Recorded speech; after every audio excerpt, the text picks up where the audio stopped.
Big boss Malayalam season 7 അതിൻ്റെ 7ാം ആഴ്ച ഇപ്പോൾ പിന്നിട്ടിരിക്കുകയാണ്. ഇതിനോടകം പല മത്സരാർത്ഥികളും ഷോയിലേക്ക് എത്തുകയും പലരും എവിക്റ്റായി പോവുകയും ചെയ്തു.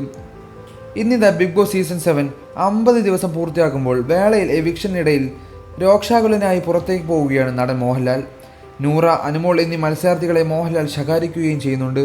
നൂറ, ആദില, നവീൻ, സാബുമോൻ, ബിന്നി, ഷാനവാസ്, ലക്ഷ്മി, ആര്യൻ എന്നിവരായിരുന്നു ബിഗ് ബോസ് സീസൺ 7 7ാം ആഴ്ചയിലെ എവിക്ഷനിൽ വന്നത്.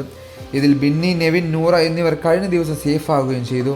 ബാക്കിയുള്ള 6 പേരിൽ ആരൊക്കെയാവും പോവുക എന്നറിയാനുള്ള കാത്തിരിപ്പിലായിരുന്നു ബിഗ് ബോസ് പ്രേക്ഷകർ. ഇതിനിടയിലാണ് ഒരു പ്രോമോയും അണിയറ പ്രവർത്തകർ പുറത്തുവിട്ടത്. 1-ാം നമ്പർ സ്ലിപ്പ് ഓപ്പൺ ചെയ്യുന്ന മോഹൻലാലിനെയും പൂമാലയും എവിക്ഷൻ പ്രക്രിയയുമുള്ള മത്സരാർത്ഥികളുടെ അടുത്തേക്ക് പോകുന്ന അനുമോളെയും വീഡിയോയിൽ കാണാം. ഇടയിൽ ഞെട്ടലോടെ ഓടിവരുന്ന നൂറയും കാണാം. നൂറ, അനുമോൾ, ബാക്കിയുള്ളവർ ആരും ഇവിടെ കളിക്കാൻ വന്നിരിക്കുന്നതല്ലേ, ഒരു കാര്യം ചെയ്യും, ബാക്കിയെല്ലാം നിങ്ങൾ തീരുമാനിച്ചോളൂ, ബിഗ് ബോസ് തീരുമാനിച്ചോളൂ എന്ന് പറഞ്ഞ് രോക്ഷത്തോടെ നടന്നു പോകുന്ന മോഹൻലാലിനെയുമാണ് പ്രോമോയിൽ കാണിച്ചിട്ടുള്ളത്. ഈ പ്രോമോ വീഡിയോ ബിഗ് ബോസ് പ്രേക്ഷകർക്കിടയിൽ വലിയ ചർച്ചയായി മാറിയിട്ടുണ്ട്. എന്തുകൊണ്ടാണ് മോഹൻലാൽ എപ്പോഴും അനുമോളോട് ഇത്രയധികം ദേഷ്യപ്പെടുന്നത്? ഒരു എപ്പിസോഡ് പോലും മോഹൻലാൽ അനുമോളോട് ദേഷ്യപ്പെടാത്തതില്ല. എന്തിനാണ് ലാലേട്ടൻ ഇങ്ങനെ ചെയ്യുന്നത്? അനുമോളോട് ഇനി ലാലേട്ടന് വല്ല വ്യക്തി വൈകാര്യമുണ്ടോ? അതുകൊണ്ടാണോ? അല്ലെങ്കിൽ ഒരു എപ്പിസോഡ് പോലും ആ കുട്ടിയെ വഴക്ക് പറഞ്ഞതായി കണ്ടിട്ടില്ല. ബാക്കി എല്ലാവരോടും ലാലേട്ടൻ ഇങ്ങനെയല്ല. അനുമോൾക്ക് മാത്രമാണ് ഇത്രയധികം വഴക്ക് കിട്ടുന്നത്. പ്രത്യേകിച്ച് അനുമോളൊന്നും പറയുക പോലും വേണ്ട, എന്നാൽ പോലും അനുമോൾക്ക് എന്തെങ്കിലും ഒരു കാരണമുണ്ടാക്കി വഴക്ക് കിട്ടും. ഇന്നലത്തെ എപ്പിസോഡിൽ തന്നെ ഒരു ക്വസ്റ്റ്യൻ ആൻസർ പറഞ്ഞതിന് അത് പറയാൻ എണീറ്റു നിൽക്കാൻ പോലുള്ള യോഗ്യതയില്ലെന്ന് പറഞ്ഞുകൊണ്ടാണ് മോഹൻലാൽ അനുമോളെ അത്രയധികം ശകാരിച്ചത്. ശരിക്കും പറഞ്ഞാൽ അനുമോൾ ഫാൻസിന് ഒരുപാട് സങ്കടമുണ്ടാക്കുന്ന ഒരു കാര്യം തന്നെയായിരുന്നു. പലരും അഭിപ്രായപ്പെടുന്നത് അനുമോളുടെ വീട്ടുകാരും ആ ഷോ കാണുന്നതല്ലേ, ആ കുട്ടിയെ ഇത്രയധികം വഴക്ക് പറയേണ്ട കാര്യമുണ്ടായിരുന്നില്ല. ആ കുട്ടിയുടെ മനസ്സ് എത്ര വേദനിച്ചു കാണും. എത്രയധികം ആൾക്കാർ കാണുന്ന ഷോയാണ്.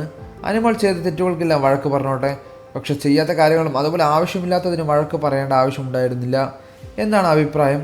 കഴിഞ്ഞ ആഴ്ചയിൽ ചലഞ്ചേഴ്സായി ബിഗ് ബോസ് വീട്ടിനുള്ളിലെത്തിയ ഷിയാസ് കരീം അനുമോളുടെ പ്ലാച്ചി എന്ന പാവയെ എടുത്തെറിഞ്ഞതിന് ബിഗ് ബോസ് ഹൗസിനുള്ളിലും പ്രേക്ഷകർക്കിടയിലും വലിയ ചർച്ചയായിരുന്നു. പക്ഷേ ഇന്നലത്തെ എപ്പിസോഡിൽ പ്ലാച്ചിയെ തിരികെ നൽകിയിരിക്കുകയാണ് മോഹൻലാൽ. ഒരു അതിഥി നിങ്ങളെ കാണാൻ വരുന്നു എന്നായിരുന്നു മോഹൻലാൽ മത്സരാർത്ഥികളോട് പറഞ്ഞത്. പിന്നാലെ എല്ലാവരും അതിഥിയെ സ്വീകരിക്കാനായി പുറത്തേക്ക് പോയി. പാട്ടെല്ലാം ആസ്വദിച്ച് നിൽക്കുന്നതിനിടെ പ്ലാച്ച് മുകളിൽ നിന്നും ഹൗസിനുള്ളിലേക്ക് വീഴുകയായിരുന്നു. ഏറെ നെട്ടലും അമ്പരപ്പുമായിരുന്നു ഈ ഒരു വേളയിൽ. അനുമോളുടെ മുഖത്ത് മിന്നി മറഞ്ഞത് പിന്നാലെ മോഹൻലാലിനോട് ഒരു നന്ദി പറയുകയും ചെയ്തു. എന്നോടും അതിനോടും പഴയൊരു സ്നേഹമില്ലേ എന്നായിരുന്നു അനുവിനോട് ചോദിച്ചത്. എല്ലാവരോടും സ്നേഹം മാത്രമേ ഉള്ളൂ. അനുമോളുടെ പ്ലാച്ചി എന്ന് പറഞ്ഞ പാവയെ തിരിച്ചു കൊടുത്തത് വലിയൊരു കാര്യമാണെന്നും ആ കുട്ടിക്ക് ഒരുപാട് സന്തോഷമായിട്ടുണ്ടെന്നും, പക്ഷേ ചെറിയൊരു കാര്യത്തിന് പോലും ആ കുട്ടിയെ വലിയ രീതിയിൽ വഴക്ക് പറയുമ്പോൾ അത് കേൾക്കുന്ന ഞങ്ങൾക്കും ഒരുപാട് വിഷമം തോന്നുന്നുണ്ട് എന്നാണ് പ്രേക്ഷകർക്ക് ലാലേട്ടനോട് പറയാനുള്ളത്. കൂടുതൽ വാർത്തകളും വിശേഷങ്ങളും അറിയാൻ ഈ വീഡിയോ ലൈക്ക് ചെയ്ത് ചാനൽ സബ്സ്ക്രൈബ് ചെയ്ത് സപ്പോർട്ട് ചെയ്യുക.